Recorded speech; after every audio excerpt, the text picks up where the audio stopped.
निरीक्षक उमेश मिश्रा के निर्देश पर प्रदेश भर में चलाए जा रहे ऑपरेशन शिकंजा के तहत जोधपुर रेंज में आज बड़े स्तर पर कार्रवाई की गई और रेंज के समस्त जिलों में कार्रवाई करते हुए 1771 वांछित अपराधियों व असामाजिक तत्वों को गिरफ्तार किया गया।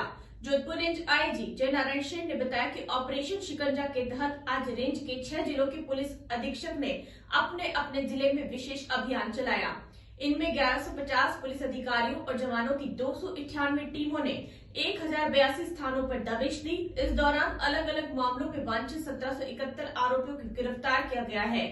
उसने बताया कि 80 स्थायी वारंटी को 580 गिरफ्तारी वारंटी को गिरफ्तार किया गया। उन्होंने बताया कि आज की कार्रवाई में 126 ऐसे आरोपी पकड़े गए जो विभिन्न प्रकरणों में वांछित थे।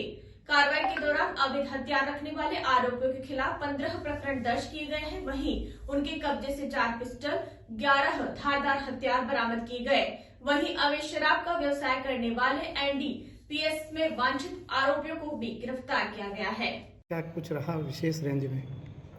पुलिस महानिदेशक महोदय श्री उमेश मिश्रा सर के और ADG crime Dinesh Hemant sir के विशेष निर्देशों के अनुरूप जोधपुर रेंज में अपराधियों के पूरे रिकॉर्ड्स का अच्छी तरह से विश्लेषण किया गया और जिला पुलिस अधीक्षकगण से विचार विमर्श करके और विशेष टीमों का गठन किया गया रेंज में, जिसमें करीब 298 टीमें और 1150 से ज़्यादा पुलिसकर्मी और अधिकारीगण उसमें नियोजित किए गए और तत्पश्चात करीब 1000 से ज़्यादा स्थानों के ऊपर एक साथ एक समय में दबिशें दी गई और उसके परिणाम स्वरूप काफ़ी आशातीत सफलता रेंज पुलिस को मिली। सर कितने आरोपियों को पकड़े गए, कितना क्या टीमें रही? इसके तहत 3 मुख्य इनामी अपराधी पुलिस के द्वारा गिरफ्तार किए गए हैं, जिनमें 5000 का इनामी मांगीलाल बिश्नोई, जिसके ऊपर करीब 26 से ज़्यादा मुकदमे अब तक उसके विरुद्ध दर्ज हैं। दूसरा अपराधी ऊर्जाराम है, जिसके ऊपर 2000 रुपये का इनाम घोषित है, इसके भी करीब 24 मुकदमे दर्ज हैं। और एक जो अपराधी है जिसके ऊपर 500 रुपये का इनाम है, कान सिंह, जैसलमेर जिले से हैं, जिसको भी इसमें दस्तयाबी हुई। और लंबे समय से विभिन्न मुकदमों में गिरफ्तारी से बचते हुए न्यायालय द्वारा जिनके स्टैंडिंग वारंट जारी किए हुए हैं, ऐसे करीब 80 स्टैंडिंग वारंटीज को भी गिरफ्तार करने में पुलिस को सफलता मिली है। सर कोई प्रकरण भी दर्ज हुए सर वाहन जब्त हुए? और इसके साथ ही जो क्रिमिनल केसेज जो इन्वेस्टिगेशन जिनका चल रहा है, करीब 126 से जो हमारे मुकदमे हैं, जिनमें 780 के लगभग अपराधियों को अरेस्ट किया गया। ये पेंडिंग इन्वेस्टिगेशन थे या जिनका इन्वेस्टिगेशन पूरा हो गया था और जो अपराधी पकड़ में नहीं आ रहे थे, तो इस ऑपरेशन के जरिए उनकी भी गिरफ्तारी हो गई।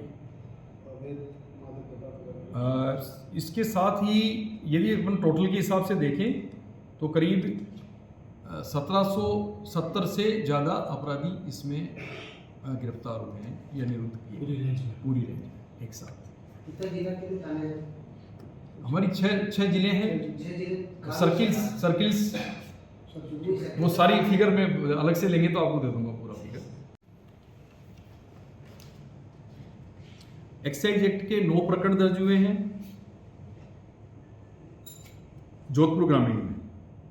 एनडीपीएस एक्ट का 1 प्रकरण दर्ज हुआ है और आर्म्स एक्ट के 3 प्रकरण दर्ज हुए हैं जोधपुर ग्रामीण में। इसी प्रकार पाली में एक आर्म्स एक्ट का मुकदमा दर्ज हुआ है। बाड़मेर में आर्म्स एक्ट का 1 प्रकरण दर्ज हुआ जिसमें एक पिस्टल बरामद हुई है। रेंज के हिसाब से यदि अपन देखें तो पूरी रेंज में 10 मुकदमे एनडीपीएस एक्ट के दर्ज हुए हैं, जिनमें 9 मुलजिम गिरफ्तार हुए हैं। 2.15 kg ओपीएम इसमें सीज हुई है। 99 kg डोडा चूरा इसमें बरामद हुआ है। 900 ग्राम गांजा बरामद हुआ है। 1.18 ग्राम एमडी स्मैक और 1.5 ग्राम स्मैक बरामद हुई है।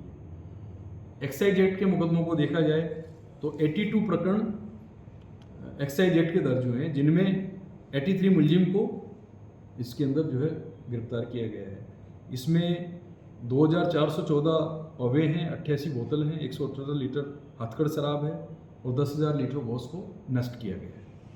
आर्म्स एक्ट के अंदर जो है कुल 15 मुकदमे दर्ज हुए हैं रेंज के अंदर, उनमें 4 पिस्टल व 11 धारदार हथियार आर्म्स एक्ट के तहत इसके अंदर बरामद करके कार्रवाई की गई। जो हमारा जो ऑपरेशन शिकंजा के तहत जो कार्रवाई हो रही है उसमें हमने 1200 से अधिक अपराधियों का कुल रिकॉर्ड है उसको, जिनके 5 और 5 से अधिक प्रकरण दर्ज हैं पिछले 10 वर्षों में, और जो भी बहुत सक्रिय हैं उनमें विशेषकर NDPS एक्ट है, एक्साइज एक्ट है, आर्म्स एक्ट है, एक्सटोर्शन है या आम जनता के साथ मारपीट कर और डराने धमकाने की जो कार्रवाई है, इनका रिकॉर्ड हमने सभी जिले के जो विभिन्न थाने हैं उनको निर्देशित करके सारा रिकॉर्ड को खंगाला गया।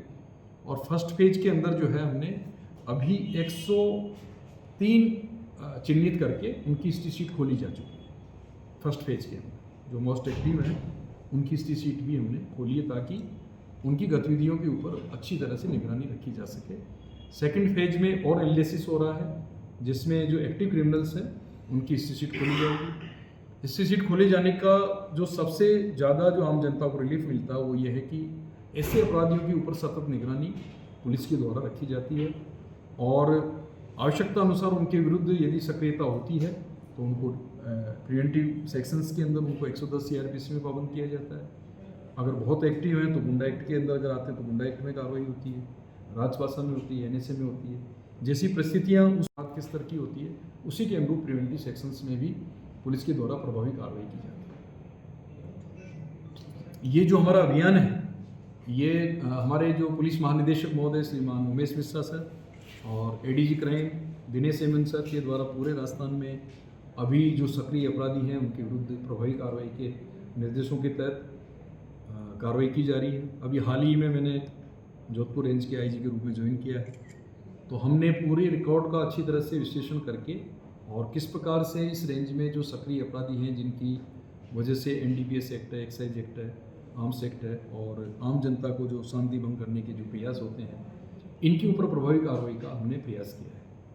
इसके तहत ही हमारे द्वारा स्पेशल नाकाबंदी का भी एक प्रयास किया गया है, जिसके तहत हमारे रेंज के जो डिप्टी SP या सर्किल ऑफिसर्स हैं उनको हमने निर्देश दिए हैं कि फुल सेफ्टी गियर के साथ, जिसमें बुलेट प्रूफ जैकेट भी होगी, नाइट के हिसाब से रिफ्लेक्टर भी होंगे, चेस्ट कवर भी होंगे और सर्च लाइट भी होगी, हमारे जो बैरिकेड्स प्रॉपरली लगे होंगे, वहाँ पर अपराधियों की आमद रफ्त के हिसाब से उनकी भली भांति सघन चेकिंग की जाए। और उसके साथ ही हमें उनसे ये भी कहा है कि उसकी वीडियोग्राफी भी की जाए, जिस प्रकार से कि ये पता चले कि हमारी रात्रि नाकाबंदी किस प्रकार से हमारे जो स्टाफ है उसके द्वारा की जा रही है। इसका भी बड़ा आशातीत परिणाम नज़र आ रहा है कि आपने देखा होगा कि हमारे जो डिप्टी SPs हैं वो अपने सर्किल में 3-3, 4-4 जगह पर जा कर के रात्रि नाकाबंदी को चेक कर रहे हैं और उससे हमारी फोर्स का मनोबल भी बुस्टअप होता है कि हमारे वरिष्ठ अधिकारी भी नाकाबंदी में हमारे साथ जुड़े हुए हैं, हमारे साथ आके चेक कर रहे हैं। और चूँकि फुल सेफ्टी गियर के साथ होते हैं, व्हीकल्स होता है, तो कई बार बदमाशों के द्वारा नाकाबंदी को डिस्टर्ब किया जाता है, तोड़ने की कोशिश की जाती है, उनका फॉलोअप भी अच्छी प्रकार से किया जा सकता है। तो ये भी हमारे द्वारा नाकाबंदी के लिए किया जा रहा है। तो इस अभियान के जरिए जो सक्रिय अपराधी हैं वो शिकंजों के पीछे जाएंगे और इसके मकसद भी हमारा यही है कि ऑपरेशन शिकंजा वो है कि कानून के शिकंजे से जो अपराधी बचे हुए हैं, घूम रहे हैं, उनको किस प्रकार से कानून के दायरे में ला करके उनके खिलाफ प्रभावी कार्रवाई की जाए। किसी भी व्यू रचना अतिशीघ्र तैयार की जाकर उनकी दस्तयाबी के भी पूरी प्रयास किए। हमें सकारात्मक संकेत के रूप में लेना चाहिए कि यदि कोई अपराधी रास्ता भटक गया है या उसके द्वारा अपराध किए गए हैं और यदि वो मुख्य धारा में आके और अपना सुधार करना चाहता है तो करेक्शनल सर्विसेज के मौका जो है सरकार के द्वारा भी उसको प्रदान किए जाते हैं। करेक्शनल सर्विसेज जेल में भी इसीलिए चालू की जाती है कि यदि कोई अपराधी सुधरना चाहता है तो उसको सुधरने का पूरा मौका प्रदान किया